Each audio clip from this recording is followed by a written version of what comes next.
The next book I read wasn't so great, and it's The Town by Sean Prescott. This was a book that I picked up on a whim. I had seen it many times in Australian bookstores. It came out in 2017, I think, and it's published by Brow Books. And Brow Books is, I guess, the book publishing arm of The Lifted Brow, which is a not-for-profit literary quarterly that's based in Melbourne. And I really love the magazine. I think it's great. This was my first foray into reading one of their published novels. And it's about a man who moves to a town in rural New South Wales with the intention of writing a book about towns that are disappearing in the state of New South Wales. Because the towns in rural areas in particular of Australia have just kind of disappeared off the map. I guess this is anywhere really, but I think Sean Prescott is really saying that not only do they kind of disappear because they fall into disrepair, people move away to the cities, but they disappear from the public consciousness of a nation. And that was kind of the central idea of the book. The town in which the narrator finds himself is kind of on the cusp of being forgotten. There is a bus driver who drives the same route every day, but no one gets on the bus. There is a woman who runs a local radio station. No one listens to it. The radio station has an emphasis on local bands, but no one's interested. There's various other characters who just continue doing the same thing that they always do. Nothing's changing, but yet everything is on the decline at the same time. And then the town actually starts to disappear, physically, around everyone. It kind of does allude to that on the back, so it's not really a spoiler. It also explores the idea of a shared history, and the people of this town really don't even know where the town came from. They aren't interested in their own local history. They are just more interested in that you talk positively of the town and the legacy that no one really seems to understand yet claims to have. So for me anyway, the book sounded really interesting, but its execution left me wanting. And I think personally the prose style for me felt really lifeless. It felt detached. It felt uninspired. And I also found it a strange decision for the author to make reference to very particular Australian businesses when he was describing the town. Like Sanity, which is like a music store, which is, I'm pretty sure, out of business now, or maybe it's almost there. Michelle's Patisserie. There's one near me in my town. It was strange because the town seems so far removed from everything that I know about Australia, at least the Australia that I've experienced. But at the same time, I also have these very specific cultural references. So for me, it was a bit strange. It kind of ruined the immersion because this town really did feel like it was from another world.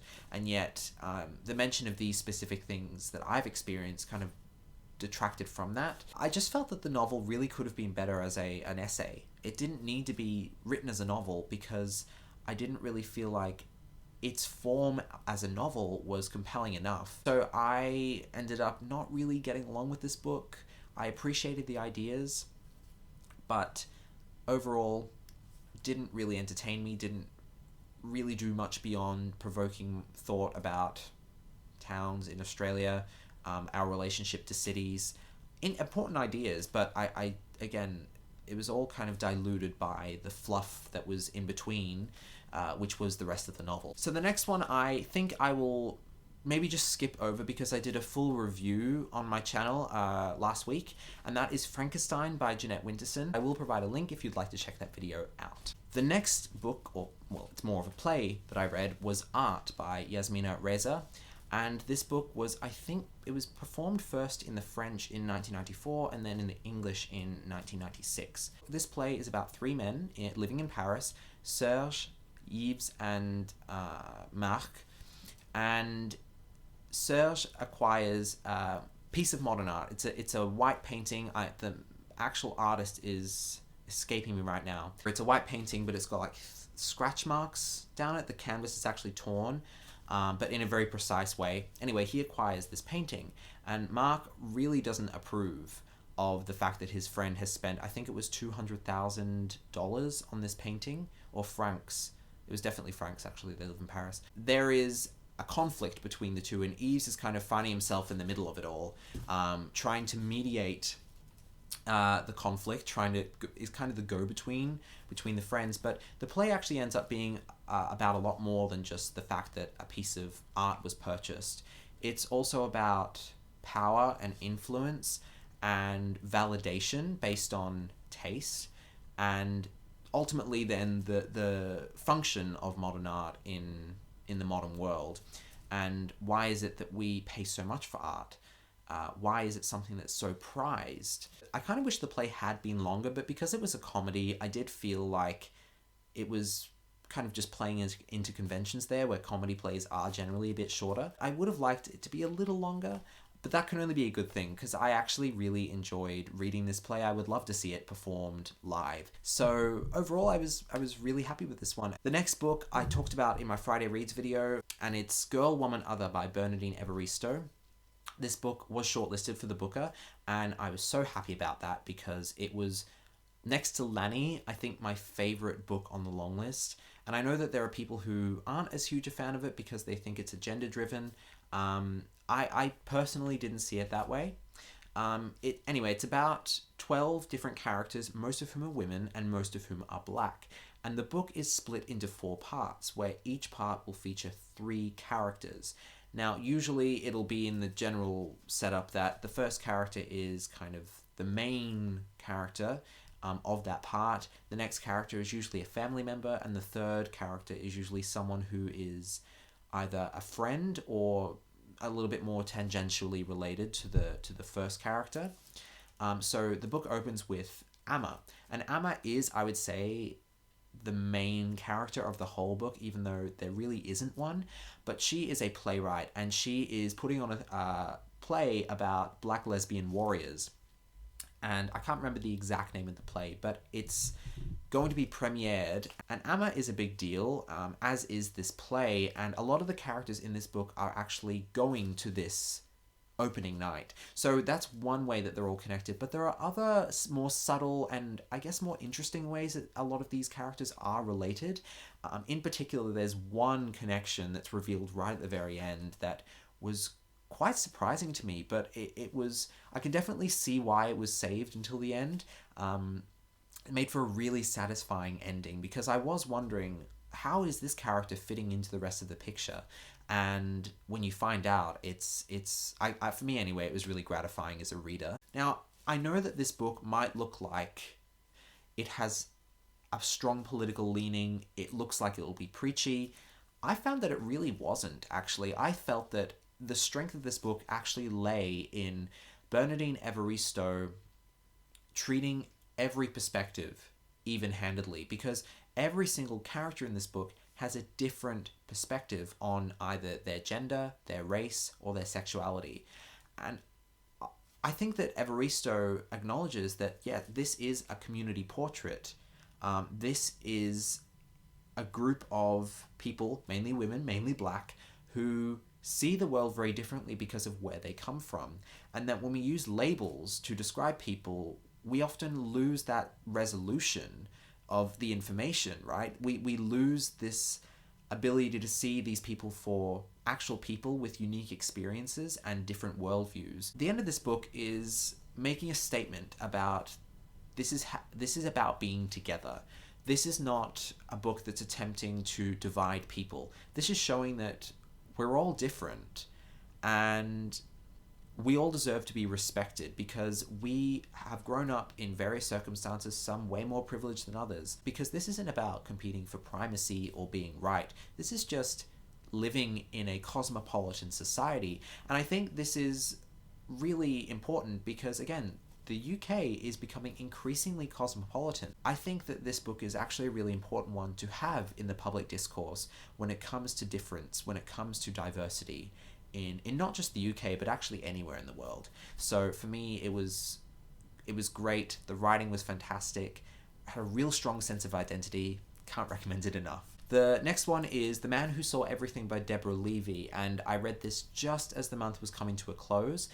I listened to this on audio because it was just released at the end of August, and I could not wait to get my hands on the copy from the library, so I just got it from Audible. So this novel centers around a man called Saul Adler. And Saul Adler is a historian, and he is particularly interested in Soviet Russia. His PhD was on the psychology of tyrants, and interestingly, it was about how Stalin would court women and assert his dominance by flicking bread at them, which is really bizarre. And his research has taken him to the GDR, or the German Democratic Republic, which was East Germany, occupied by the Soviets. And the only reason he got invited to go there was because he said that he would write a favorable report about the country. So he finds his way there, and he stays with a translator called Walter Muller. Prior to embarking on his journey to the GDR, Saul promises to give the translator's daughter a picture of him walking across Abbey Road. And of course, Abbey Road is the iconic road that the Beatles crossed when they were making the cover for the album Abbey Road. And while he is going to take the photo, he actually gets hit by a car. And then again in 2016, Saul has a collision with a car on the same road, but this time the consequences are much more dire, and he actually ends up in a coma. And the book then shows how he wakes up and is trying to come to terms with his past and the present, and trying to reconcile a lot of the things that have hurt him over the years to do with people in his own life.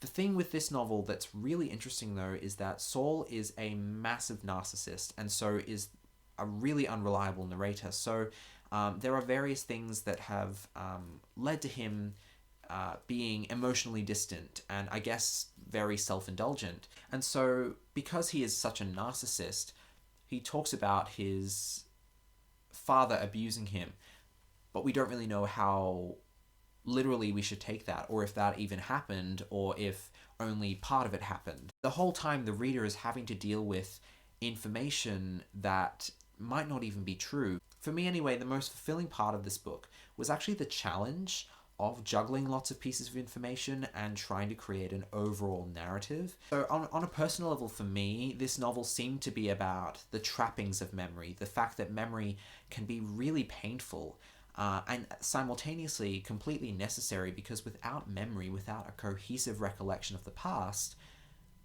we can't understand how we are the way we are. We don't have our identity. It's completely lost to us. And we start to see this in Saul Adler when he wakes up and he's trying to understand and come to terms with what has happened in his life. I, for one, really enjoyed this novel. I actually find it difficult to talk about it because, and it's probably come through where my thoughts have been a bit jumbled regarding this one. I think I need to listen to it again, or maybe read it physically, to truly understand the implications of everything that happens in the book. But I have to say, what I experienced when I listened to it for the first time was really quite impressive, and I'm definitely going to be checking out more of Deborah Levy's work. I know that she is considered a difficult author, but I'm up for the challenge. The final book that I have to talk about, I've actually realized is in my possession, and it is Because Internet: Understanding the New Rules of Language by Gretchen McCulloch. And this book is a new release. I think it came out in early August or maybe late July. The book is basically about the way that language is used on the internet, and also about how the internet has revolutionized communication. When I first saw this book, I was expecting a little bit more of a syntactic study regarding the way that we use language, or a morphological study regarding particular words that we use, but it's actually a lot more focused on sociolinguistics, semantics, pragmatics, and things like that. Which I'm fine with. I did study sociolinguistics a little bit at university, so this was really right up my alley. The book opens with a discussion on informal writing and the significance of being able to study informal writing in the field of linguistics, because prior to the internet, obtaining linguistic data was usually done through audio recordings, or if they couldn't actually get any audio, they would try to use written sources. Now, the thing is, often written sources are formal in character. Maybe letters are the least formal form of writing that we can look at from history. And yet, even still, it doesn't really necessarily capture the way that people actually spoke.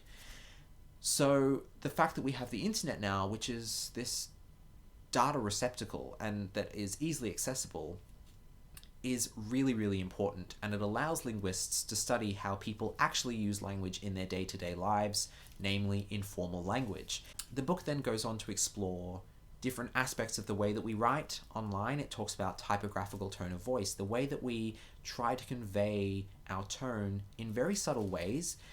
For instance, not using a full stop versus a full stop. The full stop might be seen as passive aggressive. How do we indicate sarcasm when we talk on the internet? What is the history of the way that we represent sarcasm on the internet? She also talks about emojis and how the origins of emojis and the way that emojis became standardized.